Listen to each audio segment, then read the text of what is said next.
Et salutations petit Bob, j'espère que vous allez bien. Écoutez, moi ça va beaucoup mieux, ça va même super bien en ce moment. Je profite de cette petite accalmie et de la venue du soleil pour vous faire la petite vidéo d'aujourd'hui en extérieur. Parce qu'on a plein de choses à se dire les gars, j'ai plein de choses à vous raconter. Et ça fait un petit moment d'ailleurs qu'on n'a pas parlé papier ou projet Papercraft sur la chaîne.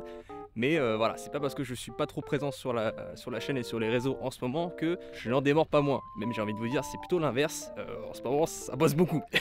Bref, le sujet de la vidéo d'aujourd'hui, c'est notre dernier projet en date, qui était vraiment super cool et que j'ai hâte de pouvoir vous raconter. Ça fait seulement 2 minutes que je tiens la caméra du bout de mon bras et j'en peux déjà plus là. Donc on va essayer de trouver un petit spot. Alors, attendez, je mets le trépied et on se retrouve. J'espère pour vous, je vais pas être trop surexposé avec le soleil qui tape juste en face, mais normalement, vos lumières, on devrait être correctes. Alors, le projet dont on va parler aujourd'hui a été réalisé pour le restaurant Misco, qui se situe avenue Georges V, rien que ça. Donc, c'est l'avenue parallèle ou perpendiculaire, je sais plus, aux Champs-Élysées, en tout cas, c'est juste à côté, quoi. C'est en plein Paris. Et donc, ce projet nous vient d'un autre projet que j'avais déjà réalisé en 2019, quelque chose comme ça, pour un restaurant qui s'appelle toujours d'ailleurs, Hanoï Café, et qui est détenu en fait par le même groupe. Et donc, à quelques semaines de ça, on reçoit un mail de Priscilla, avec qui j'avais déjà travaillé donc avec le restaurant Hanoï Café, qui bosse aussi pour le restaurant Misco, qui nous demande en fait si on aimerait à nouveau collaborer ensemble pour décorer ce restaurant-ci à l'occasion du Hanami. Tout ce qu'il faut retenir, c'est qu'on avait besoin de nous pour faire une décoration orientée plus sur le thème du Japon. Et quand on pense décoration et Japon, c'est quoi le premier truc qui vous vient en tête les gars? Origami. Et après avoir échangé un petit peu avec l'équipe créa qui s'occupe de la déco et qui s'occupe de la com du restaurant, on s'est dit que ce qui pourrait rendre bien et cohérent dans la déco actuelle du restaurant, c'était de faire en fait des grues, tout simplement. On va aller au plus basique les gars, on va aller au plus simple, hein. On pense décoration au Japon, on pense origami et grues, forcément. Et donc l'idée sur laquelle on est parti, c'était de décorer le restaurant en créant des grues en origami géantes, qu'il fallait qu'elles soient relativement grandes parce que vous allez le voir, le restaurant est pas petit quoi. Je sais pas si on s'en rend compte à l'image, mais le restaurant est vraiment énorme. Comme je vous l'ai dit, il y a quasiment peut-être 50 mètres entre la fenêtre et le bout du restaurant là-bas. C'est un des restaurants les plus grands que j'ai vu en tout cas dans Paris quoi. Je sais pas toi, moi en même temps je vais pas beaucoup dans les restaurants parisiens. T'es jamais allé au à Fouquet? part en McDo du 13e des fois, mais à part ça. Et comme le restaurant est super large, il fallait que les grues soient aussi relativement grandes. Parce que si on était parti sur des grues format A4 les gars, ça allait faire ridicule à moins d'en faire des milliers. Sauf que là clairement c'était pas l'objectif et on n'aurait clairement pas eu le temps quoi. Donc maintenant qu'on savait qu'on devait faire des grues, il fallait qu'on détermine comment on allait faire ces grues. Là vous allez me dire, bah, c'est facile, tu fais les grues en origami. Eh bien non, justement. Ça a été une piste que j'ai envisagée, forcément, de faire les grues en version origami, sauf que ça a posé plusieurs soucis. Le premier, c'est qu'on savait pas exactement la taille finale qu'on souhaitait obtenir avec les grues, et en fait, c'est super difficile de prédire la taille que va avoir ta grue en fonction de ta feuille carrée de base, parce que voilà, je vous apprends rien. L'origami, on part généralement d'une feuille carrée qu'on va venir juste plier sur elle-même afin d'obtenir notre forme désirée. Sauf que là, comme je savais pas si ma grue, je voulais qu'elle fasse 50 cm à l'arrivée ou 90, je savais pas en fait quelle taille de base ma feuille carrée devait faire quoi. Le deuxième souci d'utiliser la technique de l'origami, c'est qu'en fait c'est une méthode de travail de papier que paradoxalement on maîtrise pas beaucoup. Nous notre spécialité c'est le papercraft. L'origami, étrangement, on a rarement voire jamais fait. Même si le modèle de la grue, on va dire c'est pas le plus complexe à monter, mine de rien ça prend quand même un peu de temps. Et là on parle d'une grue que je fabrique à partir d'une feuille A4, donc qui fait 21 cm de large. Et à la fin on obtient un modèle qui est quand même relativement petit. Donc si le but final c'était de faire des grues qui devaient faire 1 mètre de large, j'imagine même pas en fait la taille de la feuille de base qu'il aurait fallu manipuler quoi. Vous imaginez, ça aurait été une grosse galère. Donc la petite astuce, c'était en fait de réaliser des grues qui ressemblent à des grues en origami, mais avec la technique du papercraft. La petite bidouille qu'on remarquera pas de loin, mais qui fera son petit effet quoi. Manipuler des feuilles, je vous ai dit, ça se trouve de 1,50 m d'envergure, ça allait être une grosse galère. Alors que si on avait des petites pièces qui faisaient peut-être 30 cm max, juste pliées et assemblées et collées avec du scotch, ça allait être beaucoup plus facile et beaucoup plus pratique pour l'assemblage quoi. Donc pour démarrer, je suis quand même parti de la grue que j'avais montée en origami afin d'avoir les dimensions et la forme sous les yeux, que j'ai pris en photo de face, de profil et également du dessus. Et à partir de ces photos, j'ai modélisé ma grue en 3D, ce qui nous a donné quelque chose comme ça.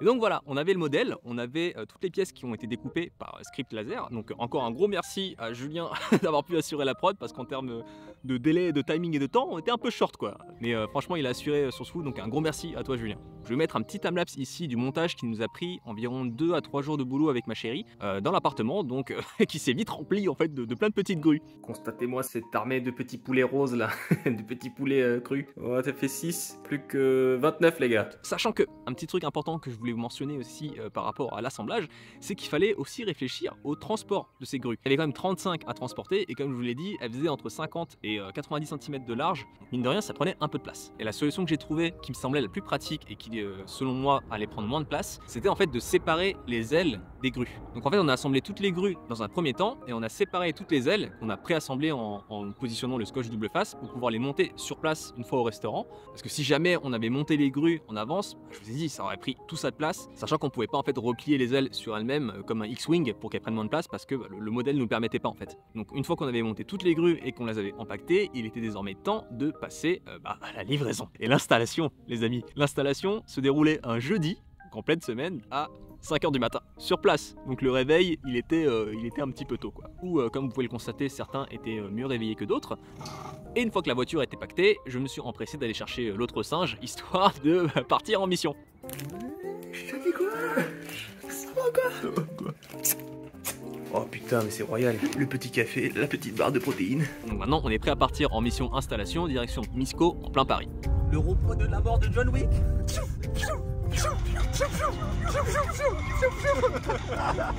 Donc là, on vient d'arriver sur place et si jamais vous êtes un petit peu observateur, un petit indice qui s'affiche en bas de votre écran par ici, il s'avère que pour cette mission et cette première installation en fait de l'année, et pour fêter un peu le retour de DT Workshop dans le game, j'ai fait réaliser ces petits polos et ces petites magnifiques, comment on appelle ça, des body warmers, brandés et brodés DT Workshop, histoire que voilà, on marque le coup quoi. Regarde aussi sur le bon coin combien ça coûte et tout, mon téléphone. Bon, bien, et tout tu me raconteras ta vie plus tard. Tiens, unboxing.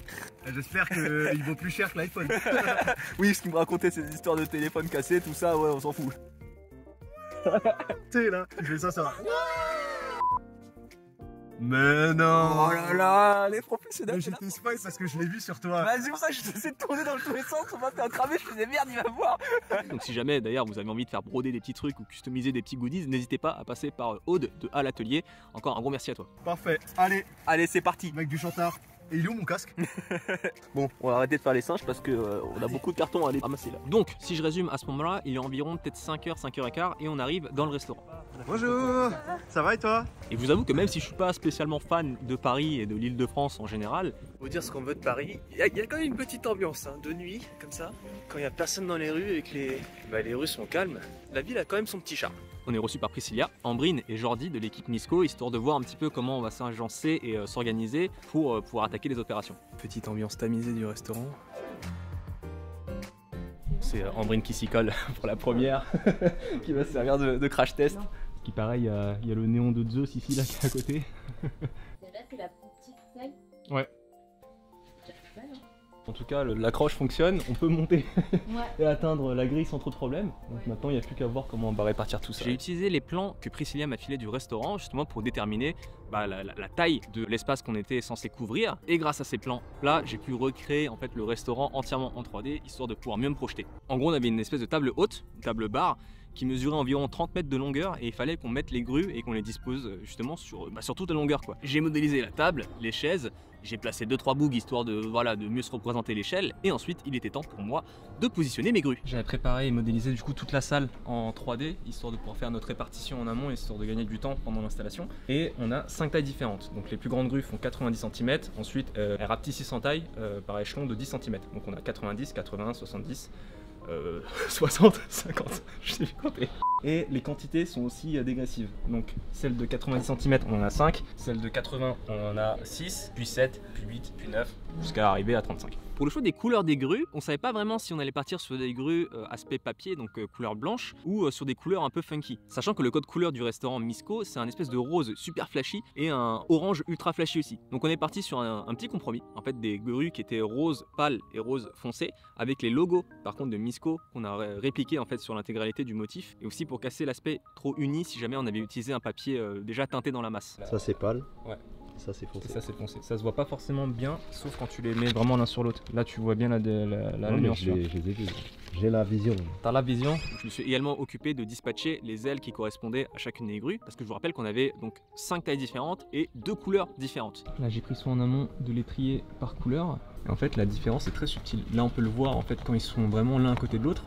Mais comme vous pouvez le voir aussi, on est dans une ambiance très tamisée. Du coup, pour faire la répartition des ailes et pour pas se tromper, ça a été, ça a été un peu compliqué. Mais on s'en est sorti. Chaque paire d'ailes va avec la grue de la bonne couleur. Et ensuite, on n'a plus qu'à assembler les 30 grues. D'ailleurs, c'est la première fois qu'on utilise cette méthode où on vient imprimer en fait notre texture et notre motif sur le papier plutôt que d'utiliser du papier qui est déjà coloré de base. Ce qui nous a permis en fait d'avoir un contrôle total sur le rendu final. Parce que quand tu dois choisir entre différentes teintes de papier coloré, et ben en fait tu es dépendant des teintes de papier coloré qui sont disponibles quoi. Alors que là, quand tu imprimes la couleur que tu veux, tu peux faire toutes les teintes et toutes les couleurs que tu veux. Logique. Je vous montre un peu les coulisses. Ce que c'est que d'installer en hauteur. Là, au point le plus haut, le plafond, je crois qu'il est à 4 mètres de haut. Donc autant vous dire que ceux qui ont le vertige, c'est mort quoi. Bon, on va accrocher la dernière les gars. Qu'est-ce qu'il faut pas faire pour créer du contenu pour vous?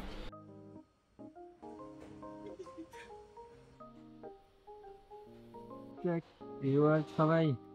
Donc là, on a terminé l'installation en temps et en heure, en tout cas pour ce qui correspond à la partie des grues. Et on avait également une deuxième mission qui devait arriver un petit peu plus tard dans le début de matinée. Mais non, c'est vraiment un arbre en Lego. Parce qu'en fait, on attendait l'arrivée d'un arbre géant en papier. Enfin, pas exactement en papier, un gros arbre en plastique avec des feuilles qui, elles, étaient en tissu / papier, on savait pas exactement encore. On a fini d'installer toutes les grues. Maintenant, je pense qu'on va en profiter pour regarder un petit peu ce qui a besoin d'être ajusté en termes de hauteur, celle qu'on doit abaisser, celle qu'on doit remonter, histoire d'obtenir un peu cet effet de... Qu'est-ce que c'est un arbre à monter? Attendez. Je crois qu'il y a un arbre en Lego. Oh. C'est moi. L'arbre est sympa. On va devoir venir y fixer. C'est un vrai, non? Hein? C'est un vrai? À ton avis, est-ce que c'est un vrai? Tu vois bien que l'arbre il est en plastique, putain. Et notre mission à nous, sur ce gros arbre, c'était qu'on a réalisé des petites fleurs de sakura, des petites fleurs de cerisier, avec pareil 2 teintes de rose qu'on devait disposer un peu à gauche à droite sur l'arbre, histoire de lui apporter des petites touches de couleur. Du coup là on a les pétales qui sont avec une texture un peu papier, sur lesquels on va venir coller des petites pétales de sakura, sur lesquels on est venu apposer un petit scotch double face. On est dans les mêmes teintes de rose que les grues qui sont juste au-dessus de nous, mais sans le logo Misco. Donc là on a un rose un peu blanc, et de ce côté là on a un rose qui est un tout petit peu plus foncé, et on a 3 tailles de pétales différentes. On va venir retirer le petit scotch, et une fois que l'arbre sera monté, on viendra les coller sur les pétales. Je profite de cette petite accalmie pour faire un petit bilan. Là on est en train d'attendre que les gars qui s'occupent de l'arbre finissent de le monter pour pouvoir accrocher les petites pétales. Donc c'est l'heure de faire une petite pause. Hop, pardon.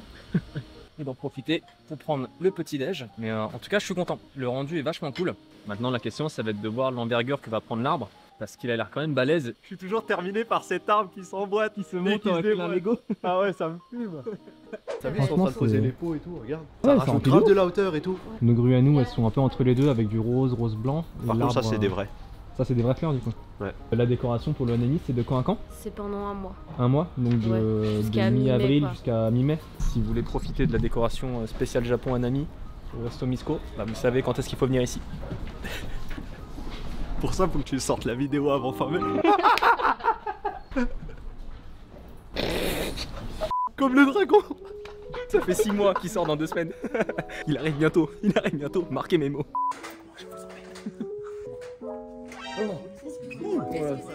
Heureusement que j'ai mon speeder sens qui Au vu de la disposition de l'arbre, je pense que ce qui se rendrait le plus cool, c'est de faire des espèces de petits compos, une petite pastille de 3, et d'arriver à dispatcher ça un peu sur l'ensemble de l'arbre. Le but, c'est pas de le recouvrir non plus et que ça fasse trop surchargé, et juste d'apporter des petites touches de rose un peu subtiles pour rappeler le côté cerisier, et cerisier en floraison du coup. La surface des fleurs ici, c'est un espèce de faux tissu, donc je pense que on devrait quand même être good.